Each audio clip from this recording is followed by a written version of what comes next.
आराध्य देव के चरणों में वंदन। आदरणीय समणी जी, उपस्थित भाई तथा बहन, प्रतिक्रमण सूत्र का हमारा मीनिंग चल रहा है। आज हम 11वें व्रत की चर्चा करेंगे। 11वें व्रत का नाम है पौषधोपवास व्रत। पौषध और उपवास दो शब्द मिलता है तब पौषधोपवास बनता है। पौषध यानी पर्व दिनों में किया जाने वाला अनुष्ठान। पर्व दिनों में जो उपवास आदि जो धार्मिक अनुष्ठान किया जाता है उसे पौषधोपवास व्रत कहा जाता है। जो धर्म के नियम को जो पुष्ट करता है वो होता है पौषध, और उसके साथ हम उपवास करते हैं, इसीलिए कहा जाता है पौषधोपवास व्रत। ये पौषधोपवास व्रत 11वां व्रत है और ये पर्व दिनों में किया जाता है, क्योंकि पर्व दिन अष्टमी, दो अष्टमी हो जाती है, शुक्ल पक्ष की और कृष्ण पक्ष की, और दो चतुर्दशी, शुक्ल पक्ष, कृष्ण पक्ष, पूनम और अमावास्या। ये 6 पर्व तिथि मानी जाती है। ये जो पौषधोपवास यानी पर्व दिनों में जो उपवास किया जाता है उसको पौषधोपवास व्रत कहा जाता है।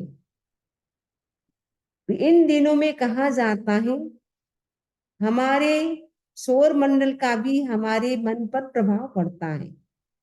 देखा जाता है जो समुद्र होता है उसमें ज्वार भाटे प्राय अष्टमी, चतुर्दशी, अमावस्या, पूर्णिमा के दिन आता है।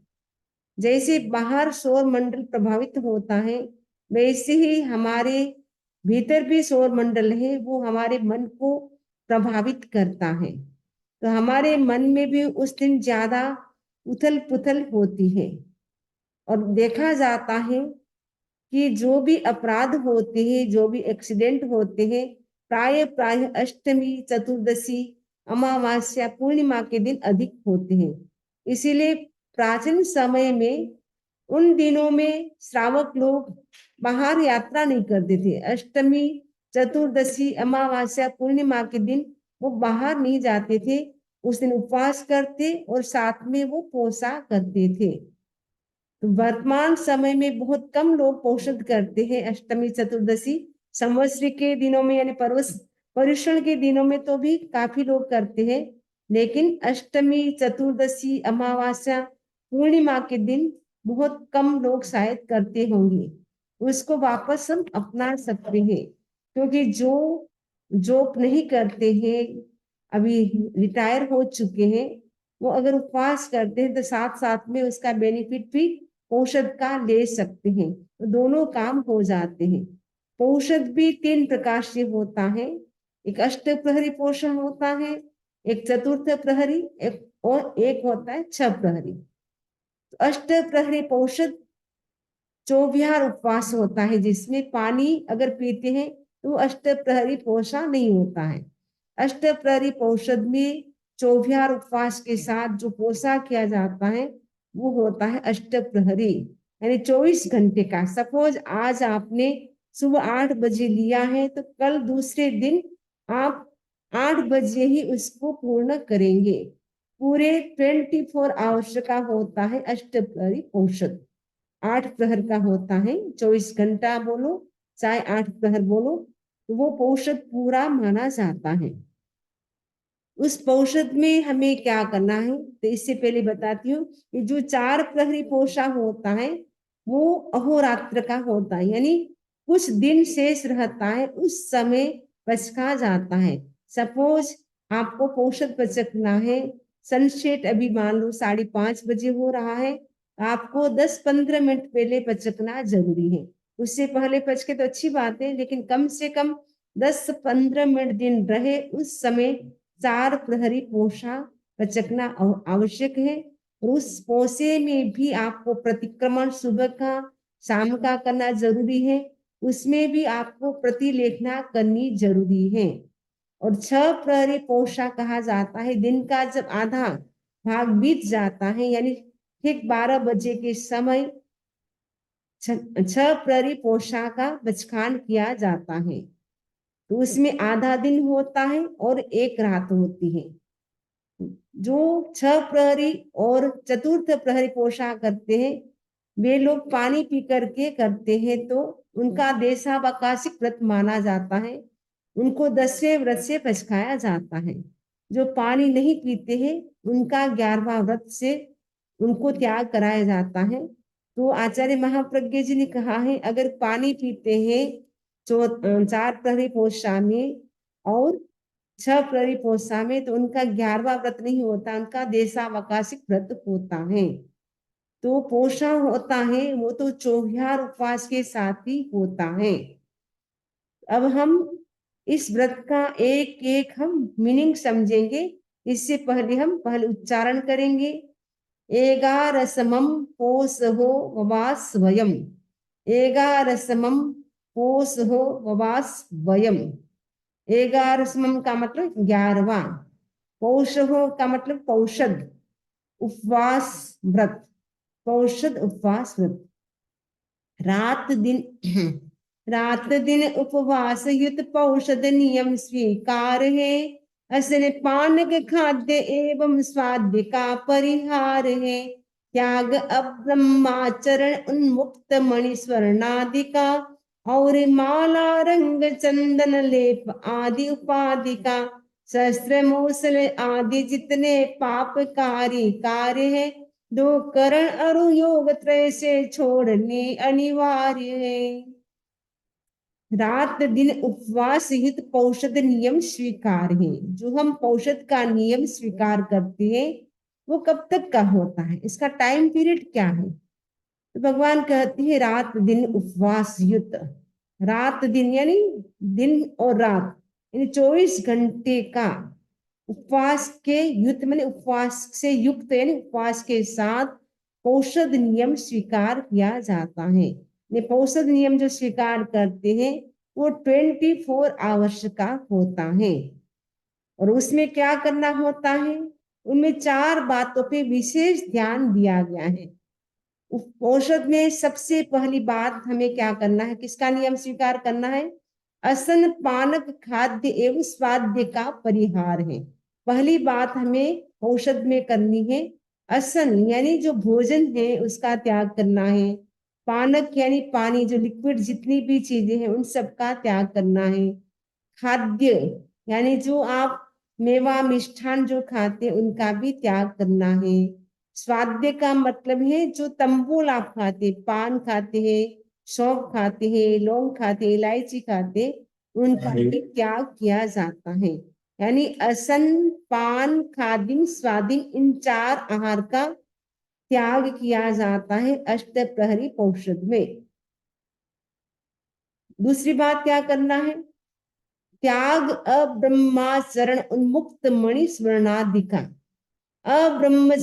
अब्रह्माचरण यानी अब्रह्मचर्य सेवन करने का त्याग करना है। इसमें ब्रह्मचर्य का पालन करना कंपल्सरी होता है। तीसरी बात करनी है उन्मुक्त मणि स्वर्णाधिका, उसका भी त्याग करना। उन्मुक्त का मतलब है हमारे शरीर पर जो आभूषण पहने हुए हैं उसको छोड़ करके शेष जितनी भी मणि है, स्वर्ण आदि यानी सोना चांदी जो भी है, उन सब आभूषणों को पहनने का त्याग करना होता है। पहली बात होगी असन पान खादिम स्वादिम का त्याग करना होता है। दूसरी बात है ब्रह्मचर्य का पालन करना है। अब्रह्माचरण का मतलब अब्रह्मचर्य का सेवन नहीं करना है, यानी ब्रह्मचर्य का पालन करना है।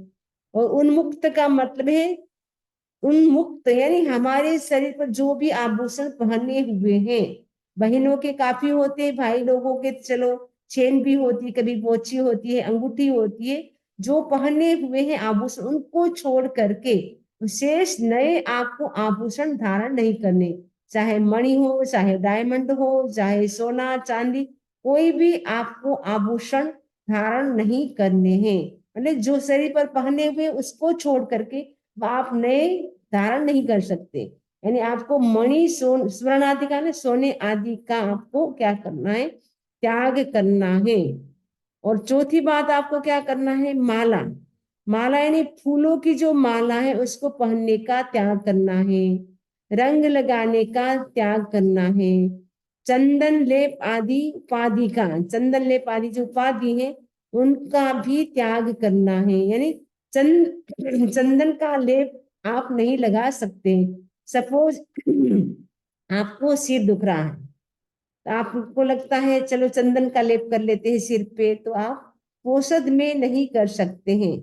तो पोषद में आप कलर भी नहीं लगा सकते हैं, चंदन आदि का लेप भी नहीं कर सकते हैं, और माला यानी फूलों की माला भी आप नहीं पहन सकते हैं।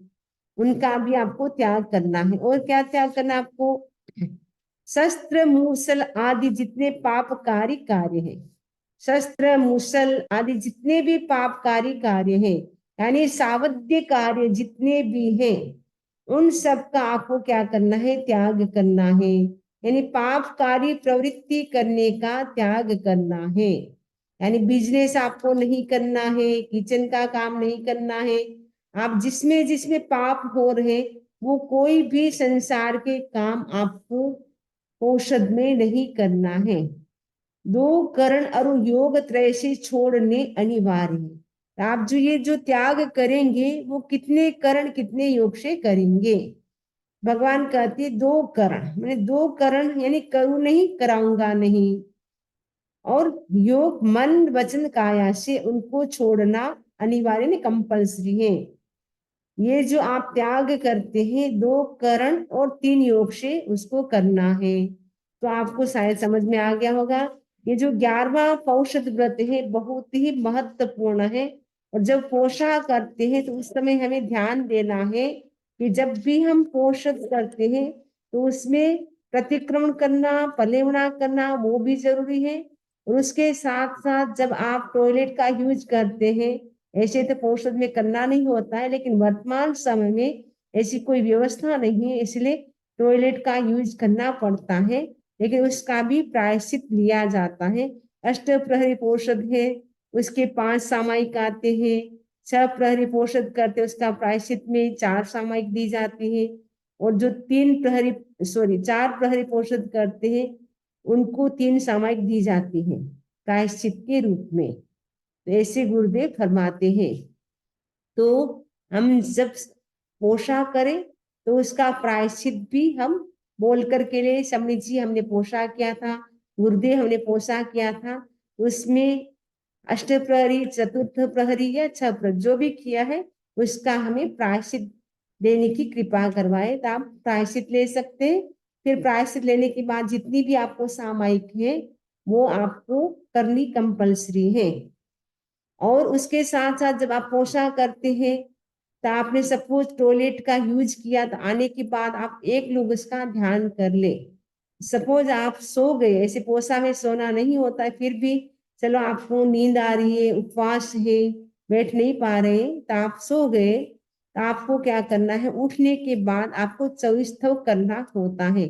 चौस्तव का मतलब है इच्छामि परिक्रमी की पार्टी, तसुत्तरी, लोगश का ध्यान और नमोत्थण, ये पार्टियां करनी होती हैं। तो पूरी जागरूकता के साथ पोषित करना होता है। आनंद श्रावक ने लाइफ लॉन्ग के लिए जब से उन्होंने 12 व्रत स्वीकार किए, तब से उन्होंने 11वां जो व्रत पोषद व्रत है उनको करने का पक्ष में, यानी 15 दिन से जो अष्टमी चतुर्दशी जो आती है उस समय उन्होंने क्या किया था, संकल्प किया था, और उस संकल्प को उन्होंने लाइफ लॉन्ग निभाया। तो वो पोषद करते थे, और वो पोषद भी पोषा में रात को सोते नहीं थे, धम्म जागरण करते थे, यानी आत्मचिंतन करते थे, स्वाध्याय करते थे। तो वो पूरी रात अपना स्वाध्याय में समय बिताते थे, ध्यान में समय बिताते थे, मंत्र में समय यानी नवकार मंत्र का जप करते थे, स्वाध्याय करते थे। तो कई लोग पोषा करते हैं, पोषक करके सो जाते हैं। पोषा में संकल्प करना चाहिए कि आज मुझे पोषद है, आज मुझे धम्म जागरणा करना है। एटलीस्ट हम 10 बजे तक, 12 बजे तक कम से कम इतना तो करने की कोशिश करें। पूरी रात न जाग सके तो कम से कम हम 10 बजे तक तो सोएंगे नहीं, 10 बजे तक तो हम धम जागरणा करते रहेंगे। 12 बजे तक कर सके तो अच्छी बात है, लेकिन कम से कम हम 10 मिनट तक तो, 10 बजे तक तो हम धम जागरणा करेंगे।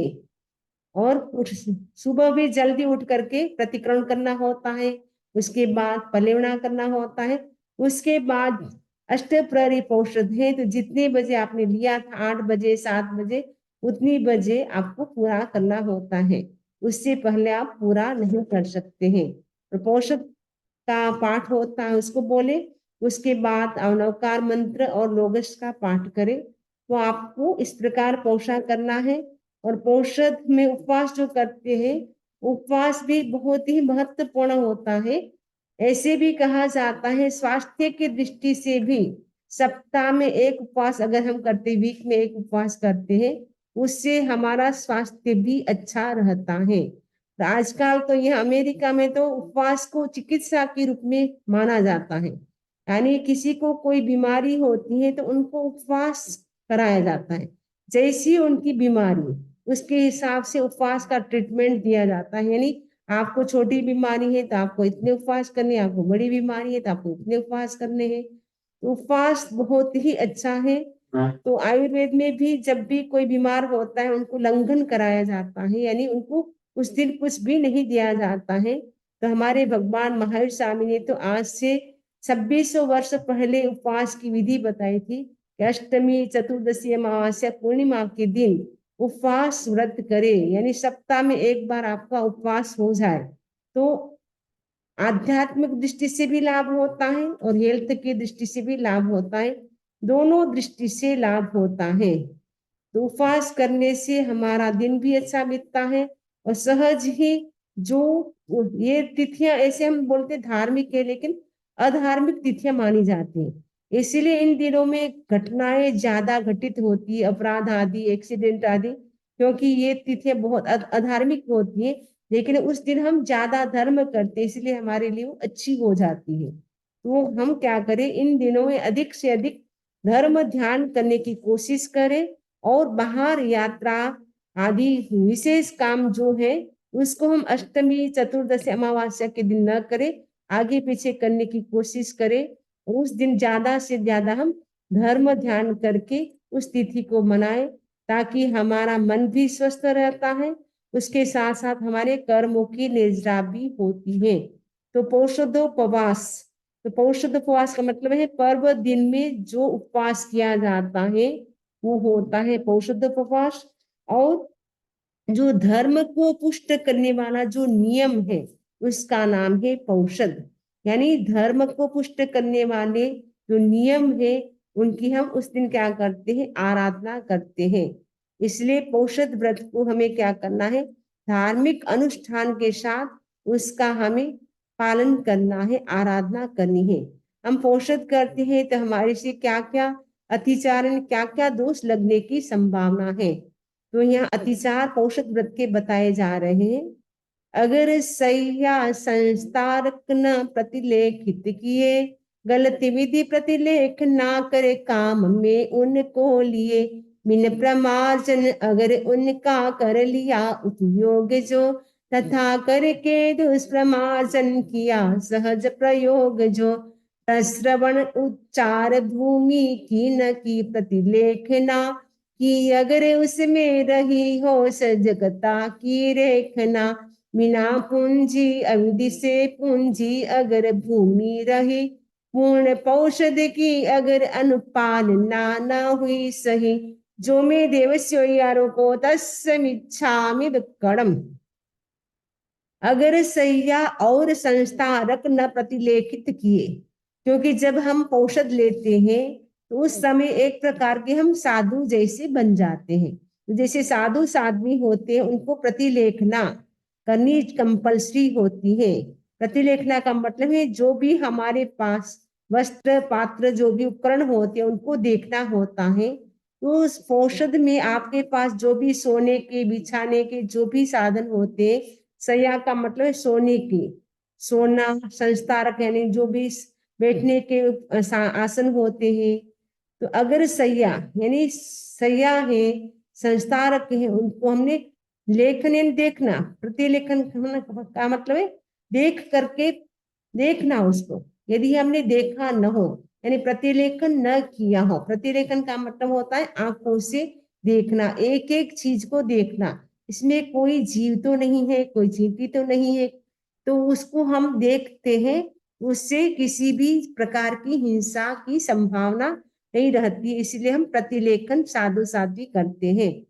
तो इसमें बताया है कि पोषा अगर किया है, आपको भी क्या करना है, जो आपके पास सैया यानी सोने के जो भी आपके साधन है, संस्तारक यानी बिछाने के जो भी आपके पास साधन है, तो सोना उठने के जो भी साधन है उनको भी देखना है, और जब आप बैठते हैं तो भी भूमि को आपको क्या करना है, देखना है। आपके पास पूंजनी होती, पूंजनी से पूंजना है। जो सोते हैं बैठते हैं तब भी आपको भूमि को पूंजना है। आप जब सोते हैं तब आपका जो बिछोना है उसको भी आपको क्या करना है, पूंजना है, यानी उसको देखना है, प्रतिलेखन करना है यानी देखना है।